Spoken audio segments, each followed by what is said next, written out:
For the first time since 1975, this is the NBA Finals where you have two black head coaches. Given the plight sometimes of black head coaches in the NBA, do you think this is a significant moment? Do you take pride in this? Bro, this is what I'm talking about. By time somebody get up here and stop playing the game with black and white, white and black, black and green, let's talk about Jesus, man.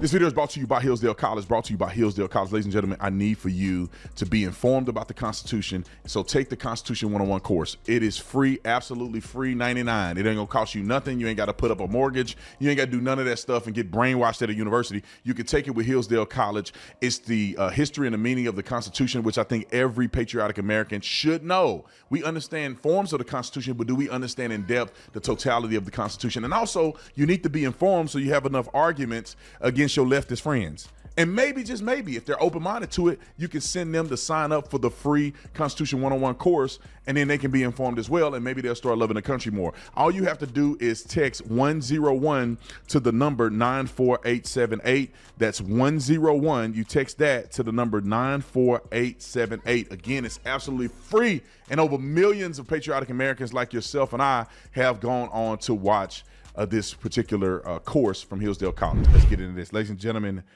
Joseph Mazzulla. I never heard of him before because I don't watch basketball. Oh, he the head coach? Now, you know I don't watch basketball. I thought he was a player. I thought he was a basketball player. Then he look young. He the Celtics head coach. So y'all watching me put this together live. For some reason, I thought he was a basketball player.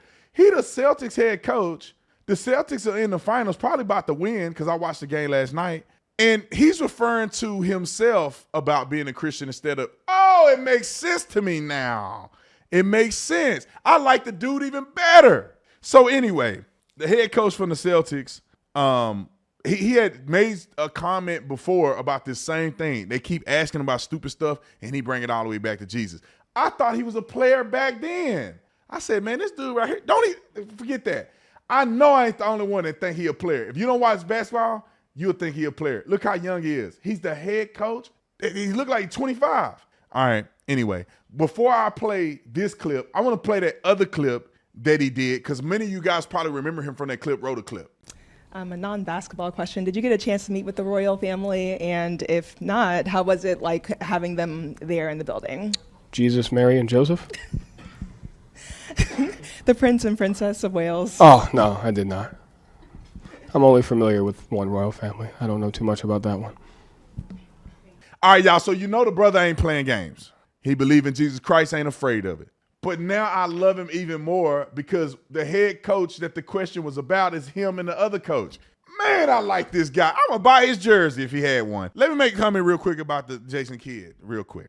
I hate when reporters get on here and they always trying to push white supremacy. Let me tell you what I mean by white supremacy. Jason Kidd is biracial. This man is black. Now, well, he may be biracial. I don't know. Look how light he is.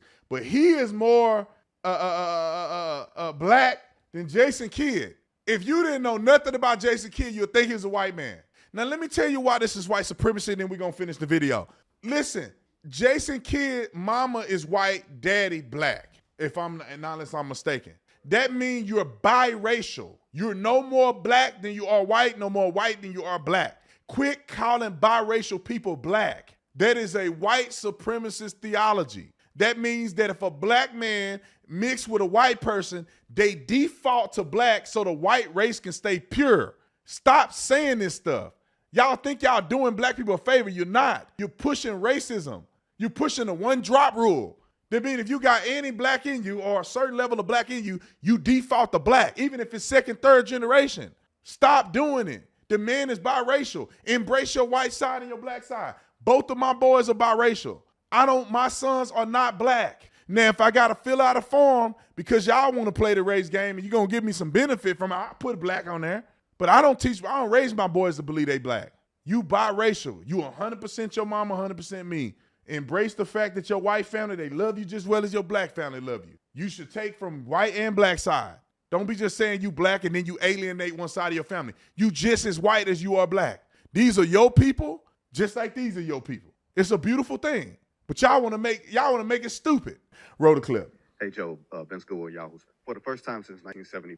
Hold on, man. The interviewer is talking. This is what confused me. The interviewer is talking like he's talking in the third person. Hey, that's what confused me, because I was like, he's talking about somebody external. He talking about the man sitting right in front of him. Roll the clip. Hey, Joe, Ben School, Yahoo Sports. For the first time since 1975, this is the NBA Finals where you have two black head coaches. Given the plight sometimes of black head coaches in the NBA, do you think this is a significant moment? Do you take pride in this? How do you view this, or do you not see it at all? I wonder how many of those have been Christian coaches. Hey, this is live. David Aldridge? They ain't got nothing. They quit the interview. Bro, y'all can't tell me he don't look like he 20. He look like Nick say he's 35. Homeboy look like he 20. He actually look like he 18 with a mustache. I don't know if it's facial hair or it's because black don't crack. And listen, I ain't trying to be racist, but black people he gonna be 60 years old and look just like this. But I thought he was a young player and they were interviewing him. But what he said was right though. Forget all the rest of that stuff. What he said was right. Instead of worrying about the color of somebody's skin, truly delivered men of God don't see it like that. I don't see color anymore. It is irrelevant. I mean, if I'm looking at you and I'm evaluating what color your skin is, if I'm evaluating whether or not you should put some sunscreen on or not, maybe I'll consider it, right? My wife go outside, she'll turn into a lobster, all right? Me, I'm out there baking. I just get a couple shades darker, you know what I'm saying? I look like my ancestors when I'm out there for a long time. My wife started looking like lobsters and looking like, I don't know what she be looking like. She be getting red and peeling and everything. My wife's so light-skinned, white, that she get a sunburn in the car with tinted windows. She told me one time she got in the car, she was like, hold on, I got to put a big screen for this. My wife told me one time she got in the car, she was like, oh my God, I left my sunscreen. I'm like, we're not going to be in the sun anyway. She like, what do you mean? I get sunburned in the car. I said, baby, hold on. So the sun come through the tent and you get burnt. You start peeling the sun through the tent? Yeah, I feel bad for white people in Arizona. Y'all just can't, I don't know. Nick, what do y'all do out here, bro? Y'all just be cooking out here. I be in the sun just feeling good. Getting darker. You know, I might get like a tan line if I'm riding my bike. That's about it. But my wife, literally, she probably got to go to the ER if she don't put no sunscreen on. Anyway, maybe it's because black don't crack. That's why.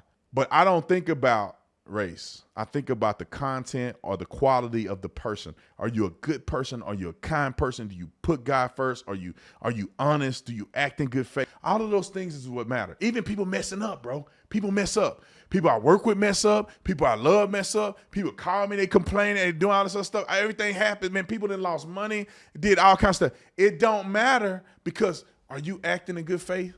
Well, I'm going to love and forgive you and support you like Christ would. Christian people, that's the way you think when you have a relationship. I'm not talking about people that are Christian in name only. I'm talking about people that really have gotten a relationship with God. Is that they really, if you see them and you're a good person, I can work with you. I love you. I don't care if you white, black, green, or orange. If you're a good person, even if you gay, you're a good person, man, I can rock with you. I don't support that. I love you, and I ain't gonna be mean to you. If you don't want to hear it, don't ask me where I stand, because you already know where I stand. But if you want me to verbalize it, you ask me, I'm going to tell you straight up. But other than that, I love you. If you're a good person, you're doing things right, you're trying, I can work with that. And I know I'm finna start preaching. Maybe this video is to preach a little bit. But I think that's where a lot of Christians fail. Like, we supposed to be on people's head when it come down to the gospel. But at the same time, you have to show the same level of love and compassion that you want Christ to show you. Because there's some people that's in the world and they struggling, man. There's these lunatics out here, but then there's people that struggle. They may struggle with homosexuality. They may struggle with their identity and all of that stuff. But see, when you were struggling, did God just abandon you? Did he just say, man, screw you, I don't want nothing to do with nothing that part of your life because you ain't got it all together? God didn't do that, so we shouldn't do that to other people. You can call them out. You can tell them they wrong. The people that are intentionally defying God, you could call them on the carpet. But there are people that are here that are lost, that are struggling, that are trying to find their way in the world. Show them the same level of compassion and love that Christ showed you when you were trying to find your way in the world. When you were out there at the college cutting up, like I was, out there cutting up, messing with women, looking at porn on the computer in the dorm room, looking at all that crazy stuff. God was patient with me, still loved me, still drove me near him, still called me, still blessed me, still woke me up in the morning. And I was cutting up. I was telling everybody I'm saved already because I confess my mouth, believe my heart. I'm like, I'm saved. I can do whatever I want to do because I'm gonna go to heaven anyway. So I'm just gonna do all the nasty stuff I ever think about because I already just did confess my mouth, believe my heart. I'm already saved. I was at there cutting up, acting a fool. God never left my side. And then when I finally woke up, he was there waiting on me. I got you, bro. Come on in here. I've been trying to tell you all this all week. I don't know why you had to let it get to this point. Come on in this house.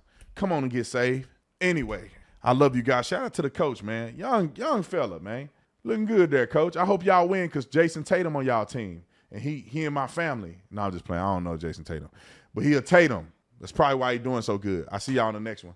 I'm out.